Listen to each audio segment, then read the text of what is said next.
We are back for the latest edition of the Westwood Living Podcast. Tom Leyden with you. Actually, 4 people a part of this podcast, and I'm pretty excited about it because we know we're into a new school year when we start talking about the latest production that comes out of the Westwood Stage Group. So from my left to my right, we're going to start with, these are all 3 seniors here at Westwood High, class of 2025. Terris Jones, how are you? Nice to be in your presence today. I'm good. It's nice to meet you. Yeah, it is nice to meet you. You other two, I know. We featured William Russell this summer as our Artist of the Month. You've got an unbelievable story, and this is a special year for you. So nice to see you in person. Nice to see you too. And to your left, my right, Ava Blessing. And how did this happen? I think that the two of us met each other a good 8 years ago on the softball diamond. We sure did. And we have a long, storied history of some success. Yeah, I think so. I mean, yeah. do you ever brag to people about how good we were that fall when we were almost undefeated until the last game? I know, that was crazy. They're shaking their heads, and you've never bragged about that. Come on, Ava, I'm counting on you. All right, I'll start doing it. Okay, good. But where your career has taken you here has been remarkable because you went down this road of being an incredible actress, a musician, and so much to get into. And it's all focused on the fact that next week, the 25th and the 26th, you got to get your tickets and come see this trio and many of their classmates in Much Ado About Nothing, which has to be a huge challenge for all of you. Anytime that you're doing Shakespeare, and Ava, I'll start with you because we go back the longest. When you see that this is on the docket for your senior year, what's your first reaction doing a Shakespeare play? That it's going to be a lot of work, and it is a lot of work. It's a lot harder to memorize the lines because the language isn't something that we work with every day. So it's definitely, I've had to put in a lot more effort than I think I usually would. But it's been a new learning experience, and it's been very entertaining, very fun. So, William, you've done a lot of different things. Big-time aspirations to go on to Broadway someday and a lot of musicals. But musical is for the spring here at Westwood. So this is a much more refined, traditional play. So your thoughts about the challenges associated with doing a Shakespeare play like Much Ado About Nothing? I mean, I've loved Shakespeare since I was a kid. My father's an English teacher, so I grew up with Shakespeare as my bedtime stories and everything like that, which, kind of weird. But so I've always been very excited about it, but even with me, I find it very hard to memorize the lines and really get the meaning of what I'm saying into my performance so that the people in the audience who can't analyze every word can really get out of it what I want them to get out of it. Terris, I know that you are not going to be on stage, but a very valuable component of this ensemble. You now have seen the evolution. Well, tell people, first of all, exactly what you do as it relates to the show. I'm the head stage manager, and then during the shows, I run all of the audio and microphones, so turning the mics on and off. So you're hearing every single day, these, in many cases, monologues being recited, and in other cases, just the back and forth dialogue between actors and actresses. How have you seen it evolve? Is it, you know what I'm saying? Is it easier to understand Shakespeare than it is to read Shakespeare when you're watching it be performed in front of you? It is easier to watch Shakespeare. You see all the actions that people are supposed to be doing, what the actual situation is. Just reading that, you don't always see. And as the show's progressed, people have learned more what they're saying, what that actually means. So you can tell more when there's a joke and when something's serious. And it's much more entertaining to watch now that people are comfortable than it was, right at the start when things are rough for everybody. I've talked about the evolution of this program a number of times on this podcast. And for me, I've been really paying attention for probably 3 years, maybe 3.5 years. Like the Mamma Mia show was probably the first one that I paid attention to. But I've talked to Jim Howard about how he's able to take more risk because of your experience. So you have been embraced, all 3 of you, at a young age by people who were excellent. How were you inspired by those who came before you in this program, and how did they make you better performers? William, I'll start with you. I remember coming into high school with freshman year and joining the performing arts department.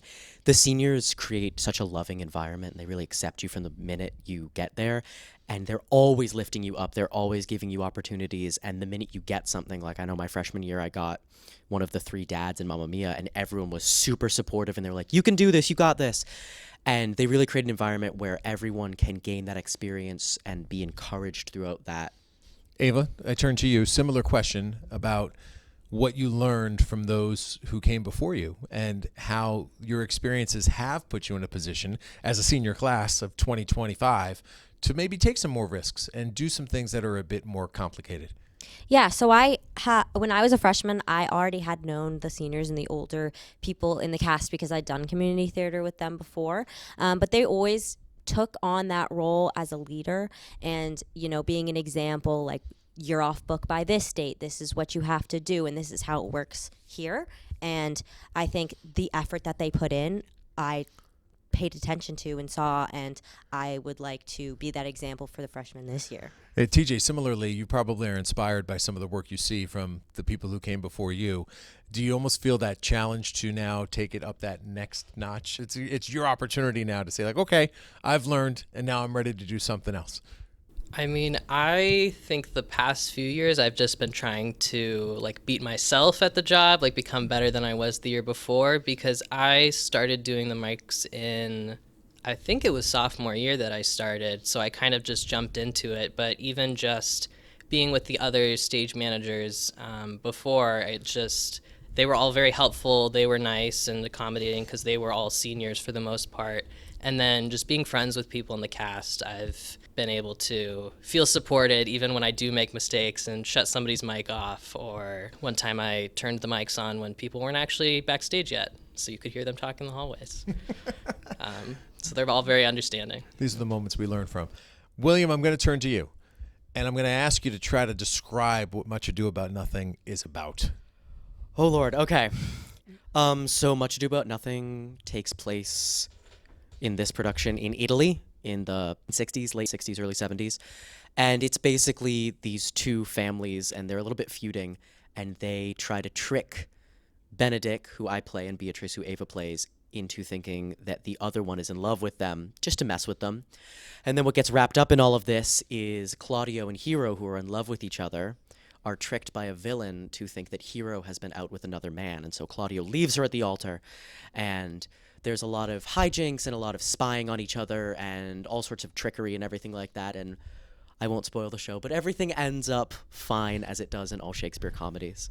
Ava, I walked in to meet you three, and I got to tell you, I was a little surprised because I looked up on stage and I saw some dancing. I didn't expect to be seeing dancing in this play. How did this come about, and how does it complement what's going on stage? I think we wanted to play into a fun Italian villa. And so we just wanted to bring that energy as soon as the show opened. And we thought the best way to do that is to have a dance number. Although you don't usually see that in our play productions, we thought, why not? And we thought that would be a good way to bring the energy. Oh, so that's the open. The one you saw was actually part of a scene, but we do have an opener. Yeah. Okay. All right. What do you like best about it? I'll stick with you, Ava. What do you like best about just being on stage and performing? I think the community that we make with each other and the bonds that we feel, and because we're all able to share the love of being on stage together and making the audience feel some type of way, that has always been a big part of it for me, is to influence the audience, make them feel a certain way, or make them enjoy theater. I think that's my favorite part. And TJ, do you feel a sense of wow, this is it, this is our chance, this is senior year, this is our time to leave a mark? Does that come into play as this season begins? I'd say so. Also, just personally, there's less microphones for this show because there's less roles in general for Shakespeare productions. So that makes me excited that I can do a better job because there's less things to be keeping track of. Love it. And William, a double-pronged question. First of all, what you like best. I know a little bit because of our piece that we ran about you in August about what you love about performing. But for those who may not have read that and are just hearing your voice for the first time, what is it about performance that really gets you fired up? There are really two things. I love performing with a community of people who care about the work that they put in and the final product that is put on stage, and everyone loves doing what they do and they want to succeed. And also, I love being the thing that can take an audience out of their lives. I love being that hour or two of the evening where you can just sit in an auditorium with the lights off and watch something funny or ridiculous or sad and forget about all of your troubles and all of your stress and everything like that and just enjoy a good show.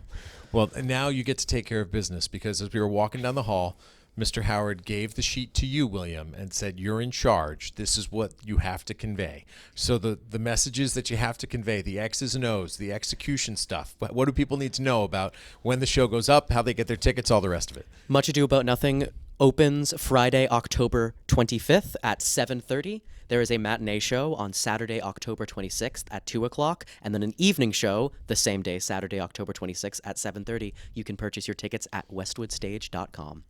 That is Terris Jones. Well, that was William Russell. But from left to right, Terris Jones, William Russell, and Ava Blessing, thank you all very much for chatting with me. Good luck next week. Can't wait to see the show. I'll probably be there Saturday, so save me a seat. And I'm looking forward to seeing you and having you entertain me. So thanks very much for joining us. All right, that's the very latest from the Westwood Living Podcast. As always, if there's somebody else you'd like me to have a conversation with, just send me an email, tleyden@bestversionmedia.com. I will find that person or those people, have a conversation with them, and then record it and share it with you right here on the Westwood Living Podcast Network. But for now, from Westwood High School, I'm Tom Leyden, saying so long, and thanks for listening.